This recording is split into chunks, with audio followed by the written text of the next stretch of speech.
당신이 생각하는 하나님은 어떻게 생겼나요?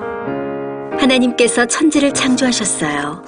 인간은 죄인이 되었고 우리들을 위해 아들 예수님을 보내셨죠. 예수님은 우리 죄를 위해 돌아가셨지만 부활하셨어요. 그 예수님을 잘 믿으면 돼요. 난 예수를 믿으니 거짓말해도 구원받을 거야. 성령님은 안 떠나. 죄를 지어도 하나님이 다 이끌어 주실 거야. 지금은 돈이 나도 중요해. 열심히 믿지 뭐. 회개하면 난 할 일 다 한 거야. 어떤 것도 죽기 전에 그럼 이제 회개기도 한 어떤 번 죄도 하면 회개하면 다 용서가 돼? 용서될 거야. 그러니 거짓말쯤이야. 다 한 거야. 뭐야? 이건 괴물이잖아. 하나님께서 우리에게 주신 성경만이 하나님을 제대로 그릴 수 있습니다. 안녕하세요. 반갑습니다. 박수 치셔도 됩니다. 네. 네. 우리의 만남을 주관하신 하나님께 드리는 박수니까 환호와 함께 크게 칠까요? 감사합니다. 늘 그렇지만 제가 훨씬 더 많은 은혜를 받고 돌아갈 것 같다는 아주 강한 느낌이 왔어요. 감사드리고요. 이게 촬영이 되나 봐요. 제 얼굴이 TV에 나오네요. 실물이 좀 낫죠? 예. 어떡할까요? 가가호호 방문할 수도 없는 거고 참 이 왜곡된 외모에 대한 진실을 참 국민 여러분들이 알아주셔야 될 텐데 참 안타깝습니다. 입은 교정으로 좀 넣었습니다. 6개월, 7개월 걸친 교정으로 약 0.5cm 정도가 들어갔다고 치과 의사는 그러는데 제가 봤을 때는 한 1cm 들어간 것 같아요. 훅 들어갔습니다. 간증이 사실 방송보다 훨씬 떨리고 부담이 돼요. 왜냐면 방송은 조금 살을 보태고 좀 재미를 위해서 아주 거짓 방송을 하면 안 되겠지만 그냥 조금씩 살을 점을 붙이면서 우리가 상황 봐가면서 갈 수가 있는데 사실 하나님 이름으로 모인 자리에서 간증을 한다는 건 굉장히 부담이 되고 마음이 많이 편하지가 않습니다. 그래서 훨씬 더 기도를 많이 해야 되는 행사인데 아마도 이 행사를 위해서 많은 분들이 기도를 해주셨으리라 믿고 저는 사실 여러분이 기대하신 것보다 훨씬 더 좀 밋밋한 간증일 수도 있어요. 일은 좀 많이 겪었는데 그래서 뭔가 좀 폭발적인 걸 기대하신 분께는 그냥 우리랑 비슷하네 이런 걸 수 있습니다. 그러니까 미리 얘기를 드리는데 많이 기대를 하지 마세요. 그렇지만 확실한 건 누구의 삶에도 하나님이 임하신다면 그렇죠? 우리가 드라마틱한 기적이라 부를 순 없지만 돌아서서 봤을 때 아버지 하고 부를 만한 감사의 흔적들이 곳곳에 넘치고 있다는 거죠. 그래서 아마 아주 보잘것없는 제 인생을 통해서도 여러분이 오늘 하나님께서 예비하신 감사의 흔적들 그리고 하나님께서 너무나 뚜렷하게 존재하고 계심을 알아주실 거라 믿어요. 네, 그래서 그 믿음으로 감히 입을 엽니다. 제가 아까 이사야서 41장 10절 말씀을 봉독을 해주셨잖아요. 말씀을 하시더라고요. 제목을 뭐라고 할까요? 아니면 성경 구절 혹시 같이 봉독했으면 하는 성경 구절 있으세요? 그러셨을 때 제가 잠깐만요 하고 제일 먼저 떠오른 게 이 이사야서 41장 10절 말씀이었어요. 많이 느끼시겠지만 2008년 5월부터 지금에 이르기까지 제가 매 순간 힘들 때마다 무릎 꿇고 부르짖는 성경 구절 중에 하나입니다. 사는 게 힘들죠. 쉽지가 않습니다. 저보다 훨씬 더 많은 경험들을 하시고 또 지금도 현재 아이고 죽겠네 싶은 삶의 흔적들 속에서 고통스러워하는 분도 많이 계실 거예요. 제가 라디오 방송을 참 좋아하는 이유 중에 하나가 라디오는 매일 일어나는 여러분의 일들을 함께 할 수 있거든요. 느낄 수가 있어요. 사실 TV는 좀 어느 정도 장벽이 있어요. 그리고 연습해서 하고 또 많은 사람들이 함께 막 크게 떠드는 이 환호성 속에서 함께 녹화하는 것도 있고 또 보이는 게 많은 그 어떤 쇼적인 부분이 강하기 때문에 라디오보다는 조금은 일상의 호흡을 놓칠 수가 있거든요. 라디오를 좋아하는 이유가 제가 좀 소심해요. 예, 되게 대범해 보이죠? 목소리가 좀 크고 땡땡땡땡 소리가 나서 예, 일부에서는 굉장히 제가 강하고 대범하고 좀 예, 독하다 뭐 이런 생각들을 하고 있다고 하더라고요. 근데 의외로 청순합니다. 참 큰일이죠. 참 청순하게 생겨서 청순하면 괜찮은데 이렇게 여장부처럼 생겨가지고 청순하면 어디 가서 인정도 못 받고 참 의외로 청순해요. 예, 그렇습니다. 그런데 이 라디오를 하다 보면 이렇게 청순하고 소심한 성격에 딱 부합되는 호흡들이 있어요. 아, 이분들도 나와 같구나. 그리고 듣는 분들도 얘 나랑 비슷하네. 얘가 뭐 소리만 꽥꽥꽥 질렀지 뭐 별거 결과적으로는 약하고 다 나와 똑같은 인간이네. 똑같은 데서 아파하고 똑같은 데서 실수하고 그러네. 이런 이야기들을 나누다 보니까 벽이 없어지고 그래서 라디오라는 장르를 좋아하는데 제가 큰 일을 겪고 라디오로 돌아왔을 때 가장 감사했던 게 그거였던 것 같아요. 매일매일 일어나는 일들을 말을 걸어주실 때 제가 아까 말씀드렸던 진짜 힘든 사람들이 많구나라는 걸 라디오를 하면서 느꼈어요. 사실 저희는 보여지는 직업이라 좀 여파가 큽니다. 항상 일어나는 여파가 한 10으로 일어나면 한 100 정도의 이제 충격이 온 국민과 저희 이 사생활에 동일하게 한 10배, 20배로 그 파격이 좀 큰데 사실 직업이 직업인 만큼 그렇죠? 근데 사실 드러나지 않은 직업을 갖고 일상을 살아가는 사람들 중에 너무 아프고 힘든 분들이 많다는 걸 라디오를 통해서 알게 됐어요. 제가 사실 간증 이제 이야기를 하다 보면 저는 어떻게 신앙생활을 하게 됐고 그리고 또 저희 어머니께서는 사실 예, 굉장히 오래도록 불교 신자셨어요. 그래서 어머니가 한 6분 친구분의 중보기도로 인해서 이제 하나님을 영접하고 섬기게 되는 것들 그리고 그로 인해서 저희 아버지와 또 함께 신앙생활하다가 아버지께서 또 굉장히 이제 우리 대한민국의 아버지들은 좀 외롭잖아요. 예, 가족끼리 대화하는 문화가 막 일찌감치 조성되어 있는 게 아니라 아버지가 좀 뒤늦게 아들, 딸들이 중고등학교 다닐 때쯤 되면 되게 외로워지세요. 그때쯤 이제 아버지와의 또 어떤 갈등으로 인해서 신앙적인 고민 막 이런 것들이 제 간증이 한 89%를 차지했었거든요. 그래서 제가 얘기를 하면서 이제 하나님께 간증 집회 가기 전에 기도를 드리잖아요. 하나님 제가 이제 간증을 가는데 그래도 연예인이고 또 이제 막 사람들이 또 기대하는 것도 있는데 제가 또 없는 사실을 얘기할 수는 없는데 뭐가 이렇게 딱 오는 게 없고 이제 제 간증이 좀 밋밋한 것도 같고 뭐 그런 기도를 너무 했는지 너무 드라마틱한 간증거리를 제공해 주셔가지고 설라문이네. 최하정 씨가 그러더라고요. 선이야, 네 얘기는 너무 리얼리티가 없어서 아침 막장 드라마에도 까일 거야. 뭐 너무 밋밋하다고 제가 앙알거렸는지 우리 하나님이 어찌나 이렇게 파란만장한 삶을 주셨는지 뭐 그것 때문은 아니겠죠. 아닐 거라 믿고요. 제가 살다가 만난 우연히 맞닥뜨린 불행이었고 저 역시도 그 원인을 찾으려고 노력을 해봤지만 사실 잘 알지 못해요. 그래서 제가 저희 아버지와 가족들, 엄마와 이제 어떤 산과 산을 뛰어넘어 신앙으로 화합하고 그래서 너무 행복합니다라고 말씀드렸던 89%였던 제 간증의 소재는 머릿말이 돼버렸습니다.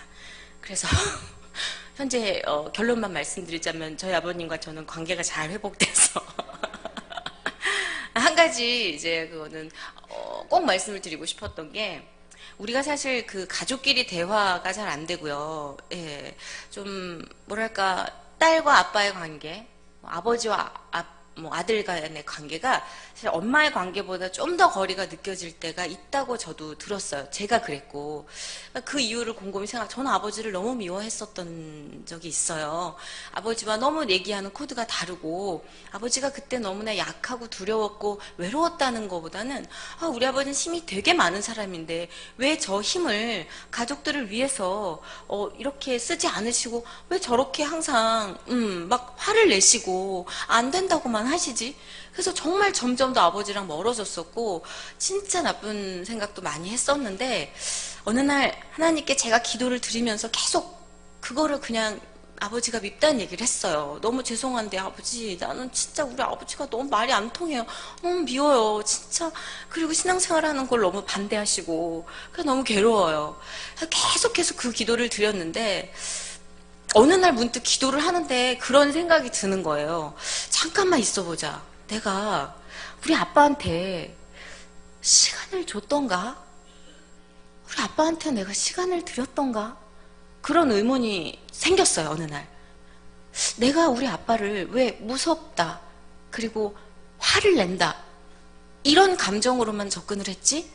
잠깐만 있어보자. 우리 아빠가 의외로 약하고 귀여운 데가 있어. 잠깐만 있어보자. 내가 아빠한테 안 줬던 시간들이 뭐지? 그러니까 일단 제가 막 기도를 드리는데 갑자기 선이야 이렇게 오시면 참 좋으셨겠지만 제가 그런 깜냥이 못 돼서 아직도 저는 기도할 때 하나님께 좀 그렇게 부탁을 드려요. 하나님, 제가 하나님 목소리를 마음으로 느끼고 하나님이 주시는 그 응답의 열매들을 다 받을 만한 깜냥이 못 돼요. 제가 아시잖아요. 하나님, 제가 성질도 급하고. 근데 하나님, 저한테 사람을 통해서든 제가 발걸음을 그쪽으로 옮기든 하나님이 훨씬 몇천 배, 몇만 배 더 능력자시니까 저한테 그 길을 열어주세요. 제 마음에 그런 생각이 들게 해주시고 그런 사람을 만나게 해주시고 일을 할 때 그쪽으로 발걸음 옮게 해주세요 라고 기도를 드리거든요. 근데 아버지 문제도 그때 기도를 드렸을 때 어느 날 문득 의문이 생긴 거예요. 나의 기도의 방향, 내가 간절히 원했던 기도의 방향, 그 방향에 문제가 있던 건 아닐까? 내가 아빠랑 얘기하려고 했던 그 방향에 문제가 있었던 건 아닐까? 자, 문제가 있었던 게 아닐까? 라고 의문을 가지니까 방향을 수정할 수 있지 않을까? 다른 방향을 모색해보게 되더라고요. 그러다 보니까 잠깐만, 아빠의 일상을 들여다보게 되더라고요. 그전에는 아빠랑 말도 섞기 싫은 거예요. 대화가 안 되니까. 그래가지고 이렇게 피하고 도망다니고 왜요? 아빠 제발 좀 그러지 마세요. 이렇게 문 앞에서 탁 닫아버리는 제 모습이 자꾸 비춰지는 거예요.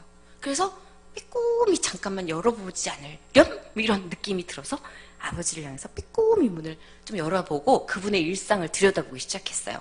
그분이 하루에 어떻게 눈을 떠서 뭘 하시고 뭐 때문에 분노하고 뭐 때문에 화를 내시며 그러다가 뭐 때문에 또 막 술상을 차리시고 술을 드시는 걸까? 이유가 뭘까? 관찰을 하기 시작했어요. 근데 그렇게 몇 달이 지나고 문득 생각보다 아빠가 무섭지 않다는 생각이 들었어요. 생각보다 저희 아버지가 조금 만만한 사람이라는 생각이 들었어요. 귀엽다라는 생각을 했어요. 왜냐면 몇 달을 지켜봤는데 아빠의 패턴이 너무 똑같은 거예요. 어디서 화를 내고 어디서 섭섭해하고 어디서 토라지시고 어디서 분노를 표출하는지 패턴이 정해져 있다는 거예요. 근데 그 패턴을 내가 읽지를 않았어요. 제가 읽지를 않았더라고요. 그리고는 계속 나의 신앙생활을 방해하는 자, 적군, 배타적인 마음으로 자꾸만 아빠를 밀어냈어요. 근데 순간 어떤 마음이 들었냐면 너 참 못났다. 너 참 못됐었구나. 넌 크리스찬이라면서. 너는 하나님의 집에서 예배를 드리는 아이라면서 너는 허울 좋은 껍데기만 썼지. 넌 너희 아버지를 너무나 누구보다도 더 매서운 잣대로 저울질하고 비판하고 있었구나라는 못난 제가 보이더라고요. 근데 누군가 초반부터 아버지 때문에 속상해요. 네가 못났다. 네가 크리스찬인데 네가 받아들여야지. 그랬으면 거부감이 들었을 텐데 저는 하나님 아버지가 정말 센스가 넘치시는 분 같아요. 정말 저를 너무 잘 아세요. 여러분을 너무 잘 아시는 분이에요. 예, 정말 한 사람 한 사람마다 어쩜 그렇게 바쁘신 분이 맞춤형으로 잘 파고들어 주시는지. 그렇죠? 성격이 급한 사람은 또 급한 사람대로 느릿느릿하고 정말 정말 복장 터지겠다 싶은 사람한테 또 그 호흡으로, 그리고 뛰어야겠다 싶을 때는 슬쩍 뛰게 만드시고, 멈춰야 되겠다 싶을 때는 슬쩍 또 기분 안 나쁘게 잡아당기시고, 그래도 말 안 들으면 한 대 후려쳐서라도 멈추게 하시고. 저는 아버지가 진짜 센스쟁인 것 같아요. 저는 그래서 저한테 주신 그 몇 달의 침묵과 그리고 그 따뜻한 온기를 갖고 하나님께서 계속 제 기도를 듣고 끄덕여 주시고, 그래 알아 내 딸이 아프지 그게 막 느껴지면서 몽글몽글 마음이 열리니까 가만히 있어보자, 내가 화가 좀 풀리다 보니까 우리 아빠를 좀 들여다볼까라는 여유도 생기고, 또 아버지의 일상을 들여다보니까 왜 그렇게 슬퍼하시고 외로워하시고 분노하셨는지도 어느덧 조금씩 보이게 되고, 그리고 아버지 손을 잡게 되고, 그리고 아버지의 어리광을 되게 감사한 마음으로 받아들이게 되더라고요. 예. 그래서 사실 문이 조금씩 열렸어요. 그래서 열쇠를 제가 갖고 있다고 생각했던 100만 개의 열쇠로 아무리 따려고 해도 안 열렸던 아버지 마음을 하나님께 맡기니까요, 제 마음을 바꿔주시더라고요. 아버지를 바꿔주신다기보다 제 마음을 바꿔주시고요. 제 마음이 바뀌니까 아빠한테 말 한마디라도 곱게 나가잖아요. 그러니까 아버지가 슬쩍슬쩍 제 옆으로 오시는 거예요. 엄마랑 싸우시고도 제 옆으로 오시는 거예요. 왜? 여기서 그래도 말이 통하는 건 너밖에 없어. 그래서 아버지랑 조금씩 정말 아주 길고, 때로는 지루하고, 때로는 다 왔나 싶으면 뒤로 확 가는, 정말 한 1보 전진 10보 후퇴 왔다 갔다 그런 아주 크고 작은 전쟁을 치러가면서 결국 아버지를 굉장히 마음으로부터 사랑하게 되고, 그리고 아버지와 그리고 조금씩은 하나님 얘기를 나눌 수 있게 됐어요. 아직은 저희 아버지가 또 신앙생활을 하셔야 되고 교회를 나오셔서 1대1로 하나님을 만나셔야 되는 단계가 남았지만, 그래도 저는 항상 혼자 얘기해요. 가만히 있다가도 이게 어디야. 제가 그 옛날 아빠를 향해 쏴붙였던 말들이나 생각들에 비하면 지금은 할렐루야가 50배 100배로 늘어난 삶이에요. 너무 감사해요. 그리고 지금 그 옛날 그때 제가 그 아버지의 나이가 되어가고 있잖아요. 생각해봐요. 정말 다시 한번 느끼는 거예요. 우리 아빠 너무 무서웠겠다. 제가 72년생이거든요. 네, 계산은 하지 마시고요. 그런데 4자로 시작하는 나이가 이제 슬쩍 지나다 보니까 가만히 있어보자. 옛날 사진을 보니까 그때 우리 엄마 모습이 있고요. 그때 저희 아빠 모습이 있는 거예요. 근데 예전에 전 학교 다닐 때 엄마 아빠가 완전히 이루어진 성인이라고 생각했거든요. 완전한 어른이라고 생각했어요. 그래서 완전한 어른인데 왜 저런 식으로밖에 얘기를 못하지? 왜 저런 식으로밖에 교육을 못하지? 라는 생각에 분노가 항상 이 안에서 드글드글 끓었던 것 같아요. 왜? 엄마 아빠는 완전하다고 생각했기 때문에. 근데 제가 지금 그때 엄마 아빠 나이가 됐는데 저를 보니까 너무 한심한 거예요. 너무 겁이 많아요. 아직도 어른이 아니에요. 그냥 우리가 주름 땡기려고 기능성 크림만 바르고 있지, 아이크림 바르고 있지, 마음이 아직 자라지 않은 애가 있어요. 두려워하는 애들이 있더라고요. 근데 그 당시 엄마 아빠는 얼마나 그랬을까. 특히나 내 자식이 있어서 내가 끌고 가야 되는데, 내가 이 집안의 기둥인데 라는 그 어떤 중압감, 와, 밤마다 소스라치게 놀라서 일어나지 않은 게 다행이다 싶을 정도로 어른이 되고 부모가 된다는 건 진짜 무서운 일이구나 라는 생각을 다시 한번 하게 해주세요. 요즘 저는 자식은 없지만 진짜 부모님이 된다는 건 대단한 것 같고, 그래서 지금 이제 저 가끔 라디오를 할 때 청소년들이 밤에 잠을 안 자고 이제 분노를 풀 데가 없으니까 그나마 친구한테도 형제한테도 부모님한테도 못 푸는 분노를 모르는 사람, 그냥 방송국의 DJ한테 익명으로 툭툭 던져서 이렇게 보낼 때 좀 풀리는 게 있어요. 그렇게 사연이 와요. 그러면 제가 느꼈던 걸 얘기해줘요. 엄마 아빠가 지금 아직까지 성장 중이시다. 기다려라. 다 알고 나라에서 부모님이 될 수 있는 자격증이 딱 나왔습니다. 졸업장 따고 부모가 되는 게 아니다. 누구나 다 준비 과정 중에 부모님이 되는 거고, 다 배워가면서 어른이 되어가고 이제 좀 아나 싶을 때 하나님께로 가는 것이란다. 그래서 우린 끊임없이 과정 중에 있어서 그렇잖아요. 예, 너도 고3인데 초딩 수준일 때가 있듯이 부모님도 그럴 때가 있지 않겠니? 라고 제가 느꼈던 걸 얘기를 해주면 그냥 갸우뚱하면서도 아직 다 잘하지 않았다는 건 인정 이러면서 예, 답장을 보내오곤 해요. 그래서 되게 감사하게도 저는 그렇게 이제 부모님과 관계를 맺으면서 잘 살아가고 있는 가운데 예, 소설에도 일어날 일이 없었다라는 생각하는 일이 너무 연달아서 제 인생에 이제 일어났죠. 근데 사실 저는 신앙생활을 했던 사람이고 94년부터 이제 제가 교회를 열심히 이제 다니기 시작했는데 제가 결혼을 36에 했죠. 2007년 11월에 결혼을 했는데 저는 사실 배우자 기도를 저는 안 했지만 저희 어머님이 더 열심히 하셨고 배우자 기도는 자기가 또 해야 된다는데 되게 민망하잖아요. 이게 쌍꺼풀은 없었으면 좋겠고요. 키는 어느 정도 됐으면 좋겠고요. 이렇게. 근데 어떤 분은 그것까지 다 기도를 하시더라고요. 그래서 저 대단하시다. 어떤 분은 진짜 열심히 기도하셨대요. 열심히 기도하셨는데 깜빡하고 얼굴을 기도 안 하셨대요. 그랬더니 다 들어주셨는데 얼굴만 안 주셨다고 그런 얘기도 하시고 배우자 기도에 대해서 이제 그런 얘기를 많이 하시는데 저 역시도 그냥 하나님이 언젠가 나에게 배우자를 주셔서 제가 가정에서 가정예배 드리고 저는 그게 너무 부러웠거든요. 가정예배 드리는 집. 그래서 그랬으면 좋겠다 그랬는데 글쎄요 이런 일이 딱 벌어지고 나니까 제일 처음 드는 생각은 왜 저예요? 라는 생각이었어요. 왜 저일까요? 하나님 저 무슨 잘못했나요? 생각해봤어요. 내가 신앙생활을 하면서 어떤 대단히 큰 잘못을 졌나? 나 무슨 되게 하나님이 분노할 짓을 한 건가?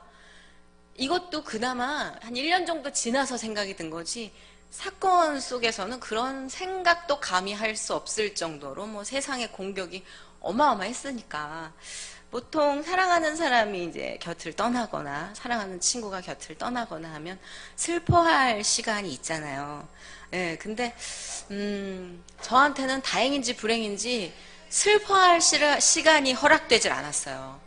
예, 너무나 노출이 많이 돼 있는 직업이어서 슬퍼할 시간에 저조차도 일어난 일에 대한 모든 영문을 알지 못할 때 세상 사람들 모두가 제가 어떤 사실을 알고 있을 거라 생각하고 그거를 알려달라고 그걸 너는 왜 얘기 안 하냐고 막 너무나 이제 숨통을 조여오니까 제가 뭐 어떤 일어난 일에 대해서 내가 지금 슬픈 일을 당한 건지 어떤 일을 당한 건지 피부로 느끼게 될 때까지도 한참의 시간이 흘렀어요. 한 몇 달의 시간이 흘렀어요.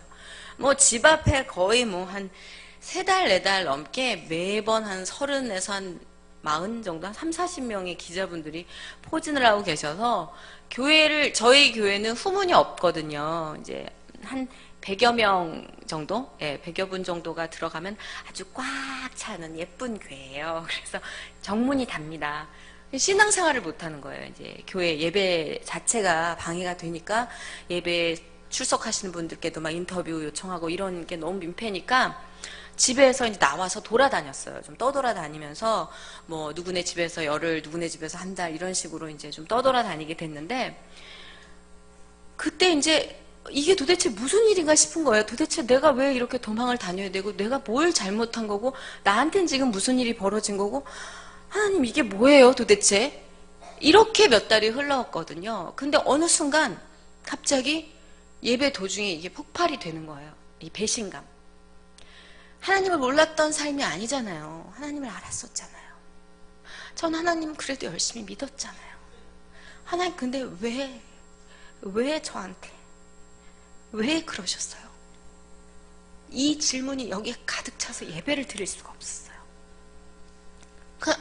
뭐가 은혜가 되고 끄덕끄덕 이해가 되고 납득이 돼야 되는데 한 개도 납득이 안 되는 거예요. 하나님이 나한테 이러실 수가. 정말 이 감당 못할 하나님에 대한 배신감. 그 당시에는. 그래서 예배 도중에 막 소리를 질렀어요. 발로 차고 내 삶을 다시 되돌려달라고. 내가 그렇게 열심히 하나님 믿고 신앙생활한 대가가 세상에 나를 온통 다 마치 사람을 죽인 범인을 대하듯 마치 마귀를 대하듯 그렇게 나를 미워하는 게 하나님이 만들었는 내 인생이냐고. 그 분노가 너무 커서 예배를 못 드렸어요. 몇 달 동안. 지금도 사실 하나님이 제 인생에 일어난 이 일들, 하나님이 어떤 비전과 계획을 갖고 계시는지 솔직히 잘 알지 못해요. 근데 제가 여러분 앞에 왜 섰냐면요. 하나님이 눈에 띄는 기적으로, 자 봐라, 너한테 등 돌리던 사람이 다 너한테 와서 내가 너를 오해해서 미안하다, 사과한다, 이런 드라마틱한 반전을 만들어 주시진 않았어요. 그렇지만 하나님이 내가 너와 함께하고 있다. 선이야, 내가 너와 함께하고 있다. 매 순간, 매 순간 우리가 건너는 불길도, 우리가 건너는 깊은 바다도, 우리가 만나는 수없는 자갈밭도, 산도, 들도, 때로 감사히 주어지는 아주 화창한 날씨도, 그리고 아름다운 숲길도, 정말 행운처럼 주어지는 크고 작은 돈벼락도, 건강도, 그 모든 내 앞길에, 내 역사에 하나님이 계신다. 저는 이 말씀을 드리기 위해서 하나님이 저를 세우셨다고 생각을 해요. 당장 어제 억울했던 일이 오늘 풀리진 않을지도 몰라요. 저도 아직 억울함이 다 풀리질 않았어요. 그건 거짓말이겠죠. 다 치유되었어요. 아니에요. 어느 순간 되게 살만한 날들이 있잖아요. 일도 잘 풀리고 새 일이 들어오고 갑자기 선희씨, 나 진짜 선희씨 팬 됐어. 선희씨 그렇게 안 봤는데 선희씨 멋져. 이러면 그 하루는 은혜로 또 충만해요. 그래요, 하나님, 이런 맛이 있어야죠. 하나님 진짜 감사해요. 역시 내가 진짜 하나님 믿고 갑니다. 이런 날이 있는가 하면 갑자기 과거의 덜미를 확 잡아요. 어떤 사람이 핥혀요. 그럼 너무 아파요. 그럼 나 왜 이렇게 됐지? 누구 때문이지? 제 선택 때문이라는 걸 알면서도 누군가가 필요해요. 그럼 또 하나님 너무해요. 날 왜 이렇게 만드셨? 수없는 전쟁을 내 안에서 매번 치러요. 그렇지만 다행히, 아주 다행히 시간이 흐르면서 맨 첫 번째 전쟁처럼 그렇게 뜨겁게 왜 그러셨어요? 그러다가 죄송해요. 그러다가 막 극단적으로 정말 꽃 달고 널뛰는 그런 기도는 아니고 조금은 고급스러워졌어요, 기도가. 처음에는 좀 상스러웠죠. 저 혼자 길길이 날뛰다가 하나님 무서운 건 아니까 하나님 죄송해요, 제가 너무 성질을 냈네요 이러면서 소리 지른 거 회개하다가 그렇게 이제 매일매일을 은혜와 하나님의 말씀과 기도로 채워가는 것 같아요. 그렇지 않았다면 저는 이 긴 터널을 지나오지 못했을 거라고 감히 말씀을 드려요. 누군가가 저한테 물어봅니다. 아니 어떻게 견뎠어요 그거를? 나는 진짜 나는 엄두가 안 나는데 라는 말씀을 하세요. 근데 제가 감기라 코가 좀 먹었네요. 청순해 보이라고 감기를 주셔가지고 제가 이렇게 그분들께 말씀드릴 수 있는 건 정말 여러분들이 일상을 지내면서 견뎌내는 그 시련들이 있잖아요. 그냥 그렇지만 어제 정말 난 너무 죽을 것 같아, 너무 힘들어, 내가 못 살겠어. 그렇지만 또 우리 믿는 사람들이니까 잠깐만, 하나님이 뭔가 뜻이 있으시겠지? 잠깐만, 내가 여기서 흥분하면 안 돼? 뭔가 침착해야 돼. 잠깐만, 하나를 가져가셨으면 하나를 주시더라고. 그래, 그러니까 하나님 뭐 좋은 거 주실라나 보다? 잠깐만, 이러면서 또 하루 설거지하고 밥 먹고 또 아침에 일어나서 찬송하고 기도하고 그리고 주일 예배 드리거나 새벽 기도 드리고 그러면 마음이 좀 뭐지, 이제 됐어요, 이제 치유가 됐어요, 또 하나님 더 견딜 수 있습니다, 충전하고 가잖아요. 그렇게 견뎠어요. 하나님의 약속이 있었기에, 치유의 약속과 그리고 앞으로에 대한 기대와 그리고 아까 말씀드렸던 것처럼 확실하게 내가 네 중심에 있을 거라는 그 믿음, 그거 아니면 힘들어요. 그거 아니면 어떻게 살아요. 저는 진짜 용감한 것 같아요. 물론 나름의 가치관들과 용기 있는 분들이 많이 있겠지만 제가 하나님을 믿으니까 저는 하나님 없이는 진짜 못 살겠어요. 이게 기도를 안 하면 한 3, 4일 기도를 안 하면 또 생각이 우울해지는 게 또 이게 될지 안 될지도 될 거야, 확신이 있어. 이러다가 한 3, 4일 또 기도 생활 별로 안 하고 말씀대로 안 살고 이러면은 안 될지도 몰라. 생각, 그렇지 않아요? 희한해요. 그러니까 정말 하나님도 기가 막히게 센스쟁이고 정말 기가 막히게 우리를 다 아시지만 또 기가 막히게 또 우리 약점 아는 애가 마귀잖아요. 저는 마귀가 뿔이 6개 달리고 막 혀가 막 이렇게 생기고 차라리 그러면 낫다 싶어요. 마귀가 되게 달콤해요. 내가 좋아하는 걸로 와. 막 내가 좋아하는 막 술 이런 걸로 와. 막 그런 걸로 와. 노래방 이런 걸로 막 와. 그냥 달콤하게. 너 네가 최고야. 네가 술자리에 있어야지. 너 없으면 재미없어. 막 이런 걸로 와. 막 이런 게 사랑이고 대중에 막 인기인 것 같고 막 착각하게 와요 막. 그래서 각자 좋아하는 걸로 막 오죠. 제가 막 술 얘기하니까 막 갑자기 우리 남자 성도님들 뭔가 기댈 때를 발견하신 것처럼 막 교회 다니면서도 풀지 못한 숙제들이 꽤 있죠. 예, 있습니다. 저도 그렇고요. 저는 풀어가고 있는 단계고 그런 일이 생기고 나서 사실 그렇잖아요. 힘든 일 한번 딱 겪고 나면은 다 막 하나님 음성을 막 기적으로 체험하고 막 천사가 나팔 불고 막 길 열어주고 막 방언이 터지면서 이제 막 과거에 나는 없습니다. 나는 허울을 벗고 막 나비가 변태가정을 통해서 날개를 쭉 뻗는 것처럼 저는 하나님을 위해서만 삽니다. 막 이런 간증만 들었거든요. 전 고등학교 때. 근데 어찌나 나는 이렇게 안 변하고 있는 건지. 누가 그러더라고요. 당한 일로 봤을 땐 너는 지금 어디 캄보디아 같은 데서 정말 이렇게 십자가 이렇게 가슴에 이렇게 새기고 아이들 이렇게 우물 파주고 넌 그러고 있어야 된다고. 난 왜 그러지? 문제가 있는 사람인가? 막 생각이 들 정도로 저의 신앙생활엔 아직도 구멍이 많아요. 전 진짜 구멍이 많아요. 전 가끔씩 지금 이제 술을 끊었는데 끊었어요. 아니 왜냐면 일 겪고 나서 한 2년은 아주 보란 듯이 당당하게 마셨어요. 내가 신앙생활 열심히 했는데 내가 결과 이게 뭐야? 마시고 왠지 막 하나님한테 정말 안 되지만 땡깡 부리고 막 그랬었어요. 예, 막 이게 뭐야? 어리광 부리고 막 그래도 좀 봐주겠지? 막 이랬는데 안 봐주시더라고. 사랑하시나 봐요. 왜냐면 제가 술을 좀 먹고 극단적인 일을 좀 몇 번 치룰 뻔 했거든요. 그러니까 안 되겠다 싶으셨는지 뒤통수를 몇 번 치시더라고요. 그래서 문제를 많이 갖고 있어요. 그리고 막 오늘 이렇게 간증을 통해서 여러분 만나고 나면 막 가슴이 벅차요. 그래 맞아, 나 하나님 이렇게 만났었고 내 인생에 하나님 이렇게 잡아주셨어, 약속해 주셨어. 그래 그럼 하나님에 대한 또 믿음과 이런 걸로 사는 거야. 그리고 가서 또 집에 가서 이렇게 또 하다 보면 또 누구 남 얘기하고 있고 또 참 성결치 못하게 거울 보기 민망하게 또 그럴 때가 있어요. 그러면 난 진짜 너무 못났다 정말 그런 생각이 들 때도 있는데 누구나 다 문제를 갖고 있지만 그렇지만 뭐 그 문제가 당당한 건 아니잖아요. 뭐 인간이니까 어쩔 수 없어. 이렇게 나태하게 손 놓고 있을 수는 없죠. 사실 그건 하나님 바라시는 게 아니니까 그냥 이제 하나님께 맡기면서 사실 행동하려고 노력을 해요. 예전에는 사실 자꾸 제자리 걸음을 많이 했어요. 막 뜨겁게 새벽 기도를 막 3주 동안 작정 기도 나가요. 꽉꽉 채워요. 좋아. 그러면 살짝 회식은 참여해도 되지 않나? 내가 새벽 기도를 이렇게 열심히 나가는데 나 혼자 균형을 맞춰 막 저울을 재고 내가 이만큼 믿었으면은 여기서 이만큼 나쁜 짓을 하면 약간 퉁 이런 느낌으로 머리를 굴리는 거예요.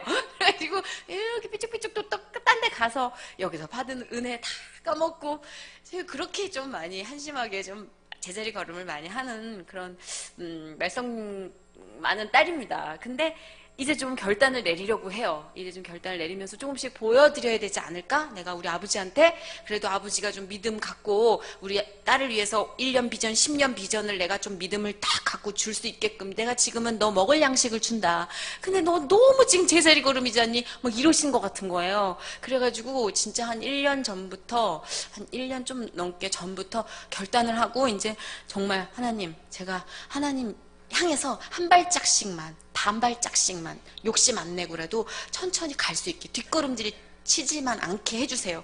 그리고 하나님이 저한테 제가 알고 싶은 어떤 파일이 있어요. 하나님 저한테 왜 그러셨어요? 하나님 그때 왜 그러셨어요? 이게 있어요. 사실 없지 않아요. 여러분도 있지 않나요? 사실 나만의 엑스파일이 좀 있잖아요. 예. 근데 사실 하나님 믿고 하나님 계시는 거 알고 하나님 약간 무섭기도 하고 그러니까 또 좀 따지려고 그러면 하나님 또 감사한 걸 또 주시잖아요. 그럼 요건 좀 내놓자 이런 거 있잖아요. 주머니에. 근데 저도 있거든요. 근데 근데 사실 그게 의미가 없을 정도로 은혜를 계속 이렇게 충전을 시켜주니까 점점 이게 후미진 대로 가더라고요. 그리고 이제는 새삼 그걸 왜 그러셨어요? 라고 꺼내기가 너무 민망한 상황이 된 거예요. 하여간 그때 저한테 왜 그런 시련을 허락하신 거예요? 하여간 시련 허락하지 않으시면 마귀는 안 주신다면서요.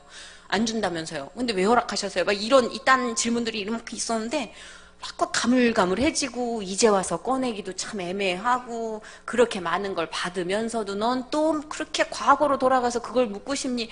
라는 생각도 들고 그래서 저한테 이렇게 X파일이 있는데 이거는 나중에 이렇게 자동적으로 소멸이 되지 않나. 예. 그냥 두세요. 예. 넣어두세요. 보따리를 없애라는 말도 아니고 넣어두시면 하나님이 알아서 없애시는 것 같더라고요. 예. 저도 많이 까먹었어요. 몇 개 되게 많았거든요. 막 그때 막 기자 이름 다 적어놓고 내가 너 그런 식으로 썼어? 너 막 데스노트도 아니지만 너무 분하니까 이거 사실이 아닌 걸 막 쓰고 막 지들이 뭐 본 것처럼 얘기하고 막 그렇잖아요. 근데 세상은 말을 많이 하는 사람 말로 다 귀를 기울이더라고요. 저는 말이 아니면 안 듣고 내가 봐도 말이 안 되니까 사람들은 안 믿겠지 이랬는데 에이, 자주 들리는 말을 믿어주던데요. 그러니까 막 분하니까 막 썼죠. 막 기도 제목으로 막 쓰고 하나님 막. 근데 희한해요. 기억이 잘 안 나요. 기억이 잘 안 나요. 뭐 때문에 내가 분했는지 몇 개 대표적인 거는 있겠지만 그때 막 수십 개가 넘던 그 리스트가 되게 줄어들어요. 기억이 잘 안 나요. 그래서 저는 깨달았어요. 하나님은 때로는 망각을 통해서도 은혜를 주시는구나. 네, 건망증이 되게 심해요. 원래는 이렇게 건망증이 심한 스타일이죠. 원래도 자주 잊어버립니다. 신분증도 많이 잊어버리고 그랬구나. 예, 건망증이 많은 스타일인데 복인 것 같아요. 그거를 하나님이 이렇게 건망증을 이렇게 써먹게 해주시더라고요. 그래서 이제 그런 일을 겪고 나서 제가 막 그렇게 막 이제 막 소리 지르면서 예배도 안 드리고 뭐 이러다가 갑자기 이제 어느 순간 이게 어쩌면 하나님의 뜻이 아니라 내가 지금 이렇게 막 어딘가를 향해서 가고 있는 게 마귀의 뜻일 수 있겠구나. 나를 원하고 있구나, 이 아이가. 그러니까 정말 심각하게 저는 그 당시에 영적 전쟁을 느꼈어요.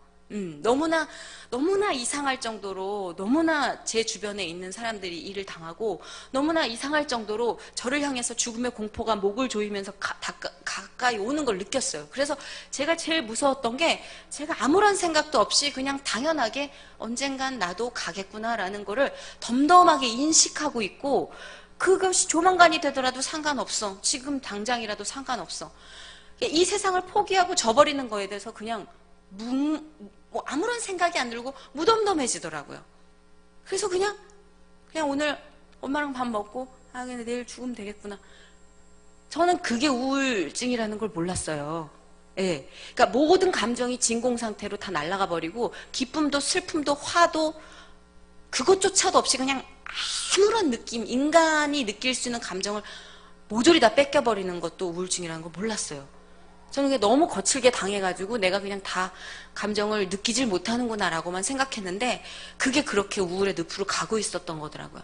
그래서 아무것도 아니게 제 목숨 자체를, 저라는 사람 자체를 훅 떨어져서 애정을 갖고 보는 게 아니라 그냥 남의 일 보듯이 보게 되더라고요.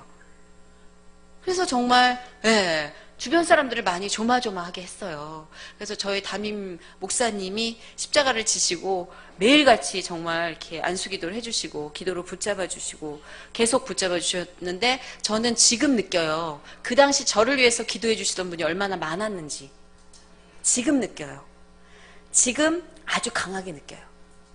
근데 이제 제가 결단해야 됐다라는 거를 또 느낌을 주셨어요. 이제 엄마의 기도도 너를 사랑하는 너의 자매들의 기도도 아닌 너의 기도가 필요하다.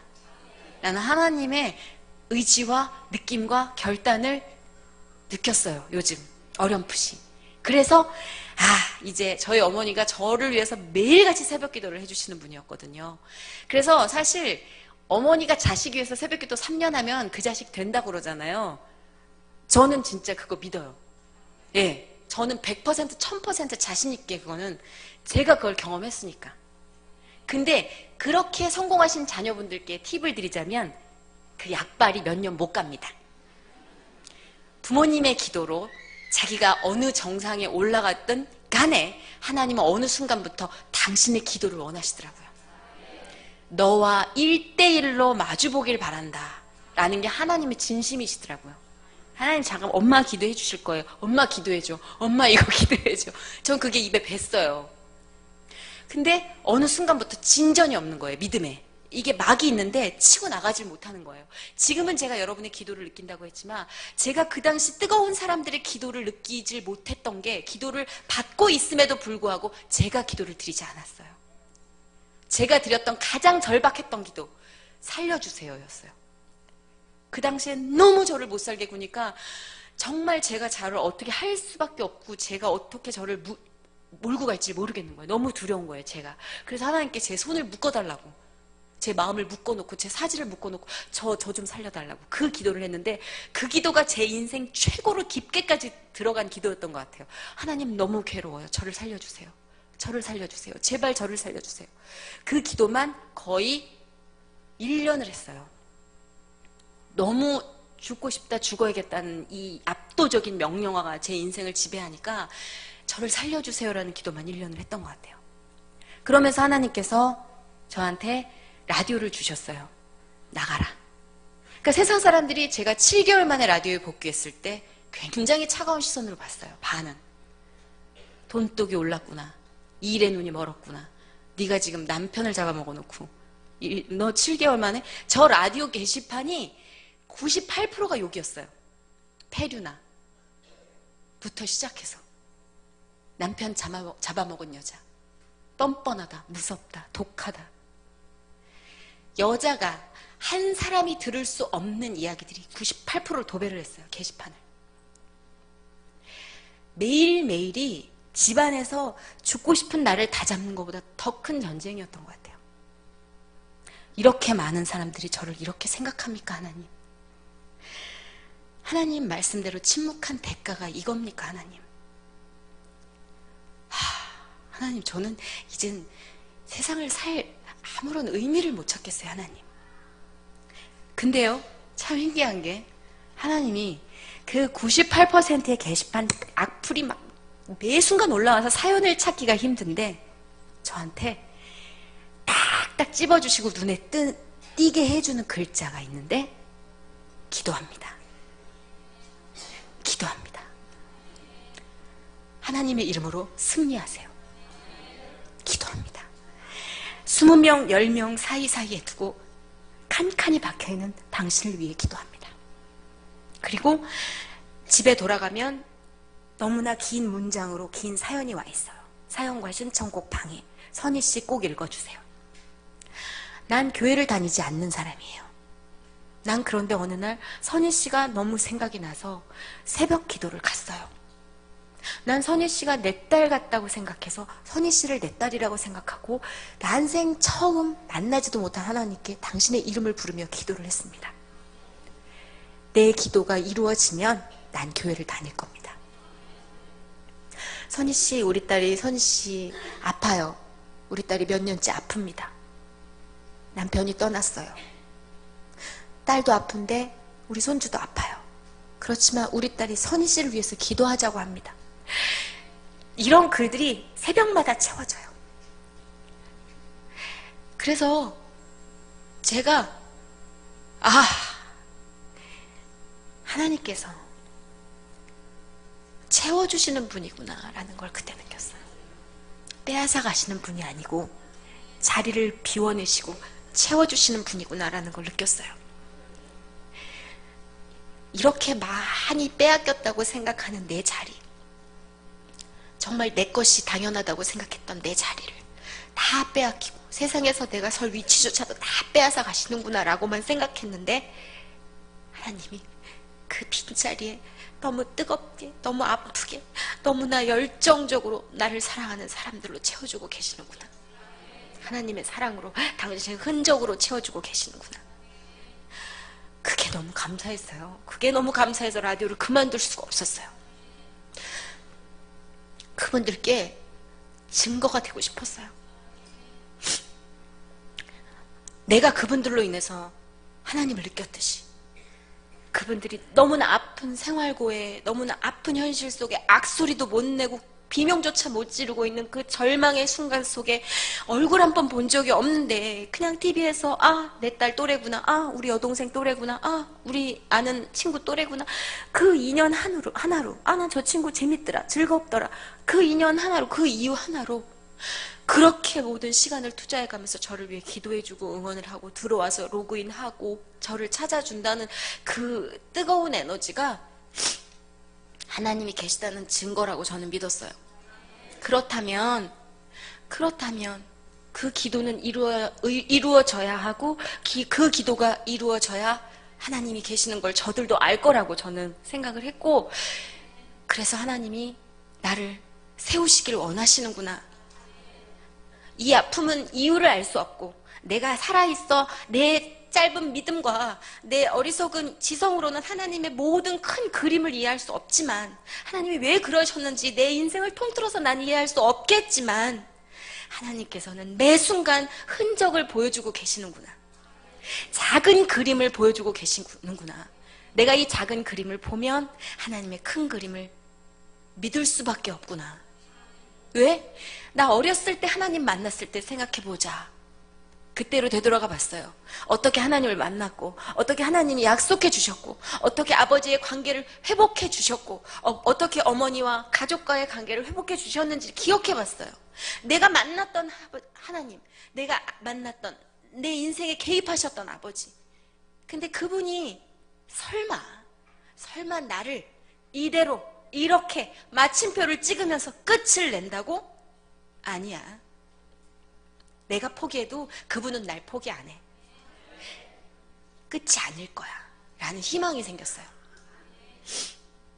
그래서 정말 죽을 각오로 버텼어요.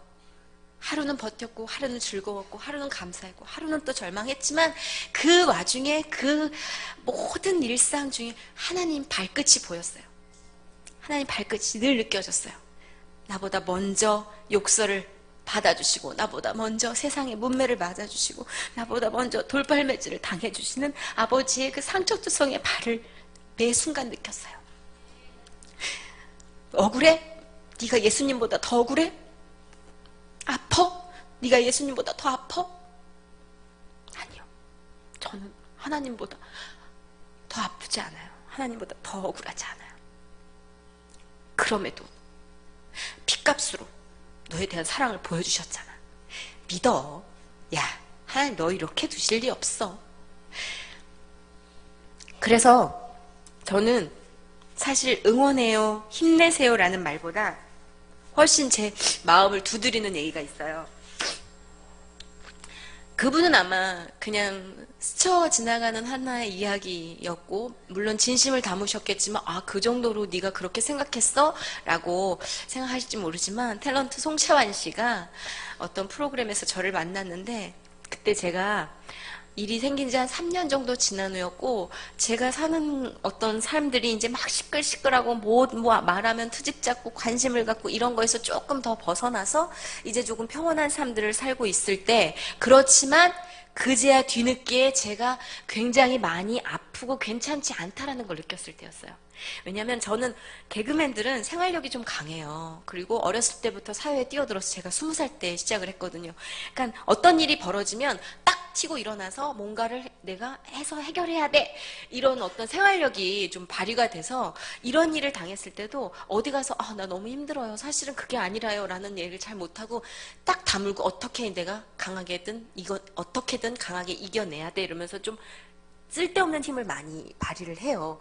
그래서 사실 좀, 그게 좀 거부감을 느꼈다라는 사람, 분들도 계시고 그랬을 때였는데, 그때는 그런 거였어요. 오로지 나를 믿어주는 내 개그맨 동료들과, 그래서 경제적으로든 정신적으로든 도움을 주었던 사람들한테 나는 이래, 나는 너희들, 그 선배님들, 당신들이 투자한 어떤 이 시간과 노력과 믿음과 경제적인 모든 것들을 배신하지 않아요 라는 걸 보여주고 싶었어요.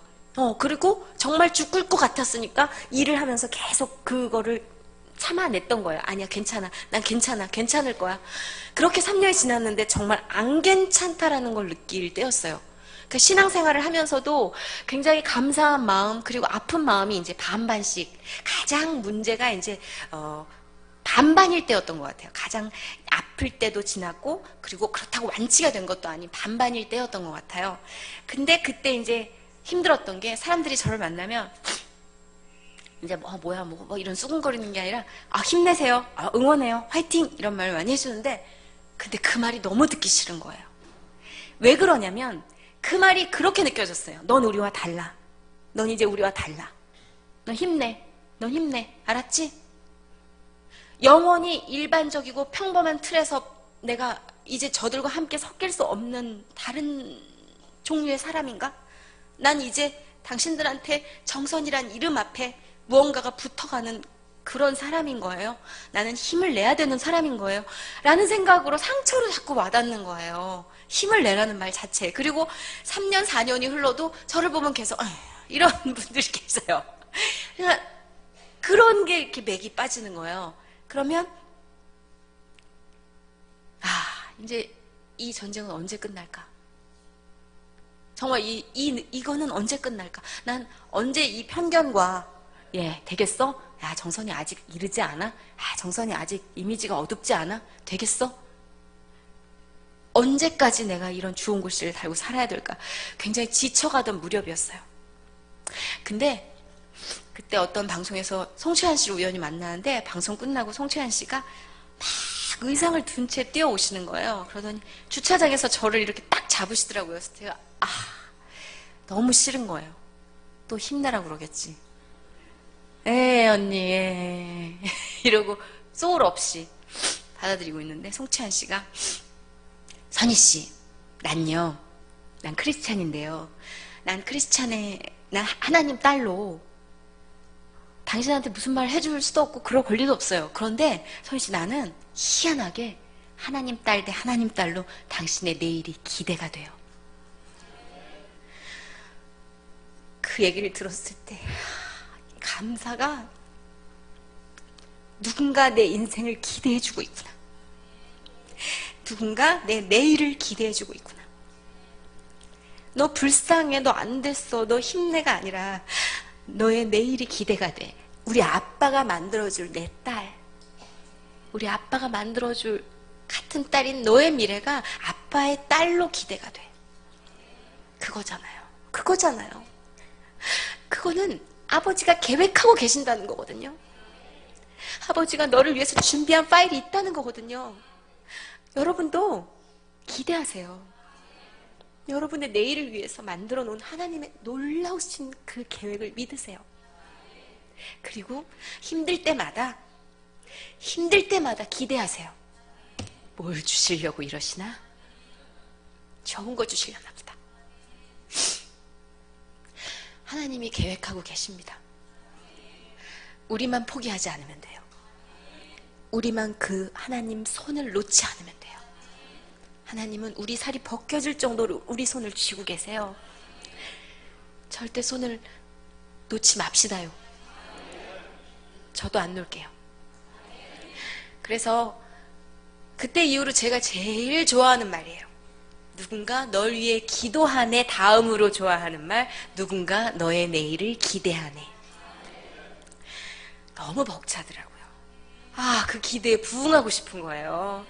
그리고 교회를 달려갔어요. 그날 저녁에 너무 울면서, 하나님 제 내일을 기대해 주는 사람이 있어요. 근데 그 언니뿐은 아닐 거예요. 그죠? 되게 많은 사람이 기도하고 기대하고 있는 거는 하나님이 그 사람들에게 그 마음을 줬기 때문일 거예요. 그죠? 그건 하나님이 즉 내 미래를 계획하고 계시기 때문일 거예요. 그죠? 그러니까 그 만남을 주신 거죠. 그죠? 이러면서 막 어린애처럼 울면서 기도를 했어요. 마음이 너무너무 편안하고 좋더라고요. 너무 좋더라고요. 그래, 계획하고 있어. 네가 지금 준비가 될 때, 그리고 네가 감당할 수 있을 때 맞춰서 아빠가 얼마나 열심히 뜨개질하고 있니? 아빠가 손뜨개질하고 있어. 섬세하게 한 코 한 코. 정말 이태리 장인의 정신으로 너의 인생을 얼마나 잘 뜨려고 내가 애쓰고 있는데, 거기다가 네가 김치국물 튀기고 말이야. 왜 거기다가 네가 소금을 뿌리고 있냐고. 이런 생각이 드는 거예요. 우리 아버지의 계획을 저는 정말 미친 듯이 기대하랍니다. 뭘 주시려고 이러시는지. 근데 정말 감사한 건요. 제가 이제 그 안에 어떻게 지냈어요? 많은 분들이 물어오시지만 엄싹엄싹 하나님이 일을 많이 시키셔서 그 안에만 이제 번역도 하고 또 다른 외국어도 배우고 이렇게 시간 투자를 많이 시키셨어요. 근데 뭐 왜 그러셨는지 이유는 모르지만 외국어를 배우게 하셔서 또 그걸 이렇게 잘 또 활용하게도 해주시고 그걸로 또 밥벌이도 하게 해주시고 그러신 거 봐서는 하나님이 우리를 밀어서 시키실 때는 반드시 뭔가를 시키시기 위한 도구로 준비시키는 과정이라고 저는 믿고요. 지금도 기쁜 마음으로 하루하루 한 코 한 코 저를 포기하지 않으시고 뜨개질 해주시는 하나님의 계획을 믿으면서 잘 살고 있습니다. 예, 그래서 제 간증은 늘 두서가 없어요.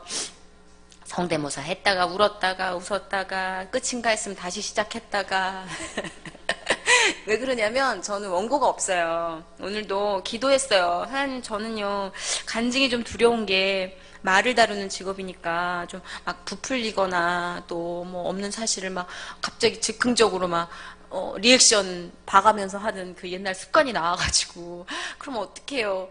하나님이 제가 입을 열어야 될 땐 열게 해주시고 입을 다물어야 될 땐 기침이라도 튀어나와서 입을 다물게 해달라고 기도를 해요. 예, 말을 다루는 직업이고 사실 뭐 요리사가 불에 한번 댔다고 불을 피할 수는 없잖아요. 예, 말에 한번 댔다고 또 말을 피할 수는 없는 직업이라 항상 기도로 제 입의 개폐를 책임져 주십시오라고 기도를 드리고 여러분을 만나는데 사실 이렇게 갈 생각은 없었어요. 사실 막 이렇게 울적하게 갈 생각은 없었어요. 되게 밝게 가고 싶었어요. 예, 좀 괜찮고 행복하고 감사한 삶을 살고 있다라는 걸 보여드리고 싶었는데 모르겠어요. 하나님이 이 두서없는 간증을 통해서도 아주 보잘것없고 나약하고 어디 한번 가려면 100번 생각하고 결심하고 결단 내려면 몇 년 걸리고 참 생각보다 정말 찌질한 딸 하나를 세우실 때 어떤 계획을 갖고 계시는지 아마도 조금 먼 미래 또 가까운 시일 내에 여러분이 일상에서 또 느끼실 수도 있겠지만 오늘 이 시간에 하나님의 그 뜻이 한 분 한 분과 또 제 만남으로 인해서 이루어졌으리라 믿어요. 예, 뭐 뚜렷하게 눈에 보이는 건 없지만 반드시 있을 거라 믿고 하나님이 이런 일을 왜 허락하셨을까라는 생각은 이제 저는 파일 정리해서 후미진 곳에 두었어요. 그 이유는 그럼에도 불구하고 되게 행복한 일들을 많이 주셔서 과거를 덮을 수 없다는 걸 알아요. 그리고 새삼 내가 이랬습니다 라고 내 억울함을 밝힐 수도 없다는 걸 알아요. 그렇지만 하나님이 너무 참 좋으신 우리 하나님이 새 역사를 쓰게 해주셨어요. 제가 오늘 예배 중에 너무너무 감사했던 게 저희 목사님이 영상을 보여주셨는데 그럼에도 불구하고 감사하란 게 참 정말 힘들잖아요. 없어서 감사하라, 아파서 감사하라, 그쵸? 저 일 다 뺏겨서 감사하라고 어떻게 감사해요. 근데 그 안에 가로 열고 가로치고를 해주신 거예요. 크리스찬이 생각해야 되는 감사. 아파서 감사하라는 아파서와 감사하라 사이에 아파서 그래도 내 형제들과 내 부모들과 시간을 함께 보낼 수 있어 감사해라. 일이 없어. 우리 엄마랑 함께 할 수 있어 감사해라. 우리 아빠하고 이야기할 수 있어 감사해라. 그쵸? 괄호 열고 괄호 닫고에 내가 크리스찬으로 넣으면 되겠더라고요. 되게 안 감사한 걸 앞에 두고 뒤에 감사하라를 밑에 써고 한번 해보세요. 집에 가서 하면 되게 이게 쓰는 게 있잖아요. 은근히 사람에게 선포의 효과를 주는 것 같아요. 예, 제가 부끄러운 일이지만 욕 일기 같은 걸 좀 쓴 적이 있는데 너무 분이 안 풀려가지고 이제 욕을 이제 이렇게 하는데 크리스찬이 욕을 하면 안 되니까 이제 한번 써보자. 쓰는 건 이제 이렇게 한계가 있으니까 확실히 욕이 이렇게 글씨로 보이니까 무서워서 덜 쓰게 되더라고요. 예, 이 공중으로 나가는 거는 안 무서우니까 막 던지는데 이렇게 글씨로 쓰니까 또 할 줄 아는 욕도 몇 개 안 되는 거 가지고 되게 세게 돌려막기 하고 있더라고요, 제가. 그래서 알았어요. 이제 하지 말자 이런 것. 그러니까 이게 글은 말보다 또 큰 선포의 능력이 있으니까 집에 가서 한번 해보세요. 이게 효과가 있어요. 처음엔 저도 좀 잠깐만 하나하나 예를 들어보니까 너무 감사한 거예요. 그래서 생각해봤어요.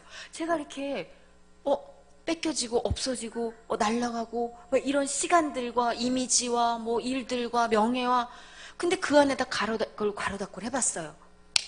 여기 새 역사가 쓰이는 거예요. 내가 새롭게 만난 사람들, 내가 보지 못했던 것들, 앞만 보고 달리고 명예, 성공, 하나님 난 너무 좋아요, 넌 명예 주세요, 서원기도 했는데 하나님 막 이루어주시고, 그러니까 아싸 신났어. 근데 하나님 또 잊혀지고 막 이런 가운데 막 명예는 올라가고 막. 근데 그때 못 봤던 사람들이 여기 있었던 거예요. 나한테 당연하다고 생각했던 사람들, 가족들, 친구들, 나를 사랑하는 사람들, 내가 사랑받는 사람들, 내 주변에서 나를 환호해주는 사람들이 당연하게 느껴졌던 그 순간들 있잖아요. 근데 그게 결코 당연한 게 아니란 걸 느끼게 되는 순간 그 소중함이 느껴지더라고요. 근데 이것도 새로운 역사잖아요. 아니, 누가 콧방귀 끼면 어때요? 내가 느끼는 건데, 그잖아요. 그래서 저는 진짜 감사한 게 크리스찬으로서 다 치유됐어요. 죄송하게도 아니에요. 아직 있어요. 그러나 너무 감사한 건 뭐냐면요, 그것들을 뒤돌아보지 않아도 될 만큼의 예쁜 꽃송이들을 매일매일 피워주고 계세요. 아버지 감사해요. 이런 거 주시고, 아버지 고맙습니다. 제가 뭐라고. 이런 순간들을 매 순간 주세요. 그래서 또 하루 감사하고, 또 하루 잘못했지만 또 회개하고, 또 내일을 기대하고 살 수 있는 것 같아요. 예, 그래서 제 주변에도 연예인들이 이렇게 많이 예전에 비해서 10여 년 전에 비해서 크리스찬으로서의 이 행보를 좀 결단을 내리고 뚜렷이 보이고 있는 친구들이 많아요. 예전에는 이렇게 조금 소극적이었지만 이제는 정말 우리가 단결이 돼서 영적으로 하나님을 제대로 믿기 힘든 세상을 우리는 살고 있어요. 너무나 멋진 말들이 많잖아요. 사실 크리스찬의 원리, 밖에서 보면 폐쇄적일 수 있고 조금 촌스러울 수도 있잖아요. 고집스러워 보일 수도 있잖아요. 요즘 막 세련되게 막 나는 다 받아들일 수 있어, 모든 종교엔 자유가 있어, 이런 거에 비해서는 크리스찬들이 좀 공격을 받는 게 있잖아요. 예, 있어요. 그리고 여기저기서 우리와 다른 뜻을 갖고 있는 사람들이 막 하나님의 이름을 막 이렇게 도용하니까 같이 막 다 도매급으로 우리가 생각이 될 수도 있잖아요. 근데 어느 순간 제가 그것 때문에 너무 화가 나가지고 막 기도를 드렸어요. 그럼 하나님, 크리스찬 뭐 이렇게 문제 있다고 생각하고 막 그렇습니까? 막 그러는데 기도를 막 드리고, 또 우리 교회에 막 제가 불만이 있었다고 기도 드리면, 선생님 그 집사님 왜 이렇게 남 얘기를 하는지 모르겠어요. 진짜 믿는 사람이. 진짜 목사님 또 막 그러시면 되겠어요. 막 이러고 있는데 갑자기 다 했냐? 이런 느낌이 드는 거예요. 좀 민망하더라고요. 그래서 기도하다가 너무 제가 좀 기도하는 사람 얘기를 죄송합니다. 이러는데 딱 기도를 이제 이렇게 끝마치기 약간 민망해서 주섬주섬 하는 순간 마음속에 확 꽂히는 생각들 중에 하나, 뚜렷하게. 그게 너다. 너야. 저예요. 그 못난 크리스찬이. 저예요. 너무 못났더라고요, 제가. 근데 그 못난 나를 아버지가 사랑하신대요. 왜? 이유가 없어요. 저도 저를 사랑 못할 때가 너무 많은데, 그 못난 시꺼먼 속을 갖고 있는 나를 멋진 척하고 착한 척하고 여유 있는 척하지만 안 그렇거든요. 안에서는 너무너무 아달달달 떨고 있거든요. 막 괄고리를 막 갈고 있거든요. 서슬이 퍼렇거든요. 근데 그런 나조차도 사랑 못할 나를 내가 사랑한다라고 해주신 하나님께 뭐라고 말씀을 드려야 그 사랑을 답할 수가 있을까요? 그죠? 하나님 우리를 사랑하십니다. 뚜렷하게 옆에 계십니다. 우리의 미래를 뜨개질하듯이 계획하고 계세요. 우리가 어떻게 쓰일지 기대해 볼까요? 저는 기대하겠습니다. 제가 그 찬양을 준비를 하라 부탁을 이제 해주시는데 제가 너무 귀엽게 노래를 못해요. 완전 매력 있죠? 내가 여기서 노래까지 잘했으면 얼마나 비호감이겠어. 노래 하나 딱 못하네. 네, 박치예요. 저는 주만 바라볼지라 라는 찬양을 준비했어요. 마지막으로. 예, 그래서 주만 바라볼지라는요, 제가 새벽에 부르짖으면서 아버지 하고 엎드렸던 그 순간 그 노래가 흐르고 있었는데, 그 중에 너의 작은 신음에도 응답하시는, 미치겠더라고요. 너무 매력 있는 그 가사. 하나님, 나의 작은 신음에도 응답하십니다. 주만 바라볼 줄을 여러분이 함께 해주시면 저는 마이크 제끼고 같이 할게요. 립싱크는 안 해요, 그래도. 예, 박자가 좀 안 맞아서 그렇지. 그러면은 함께 해주실까요?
노래 잘하죠?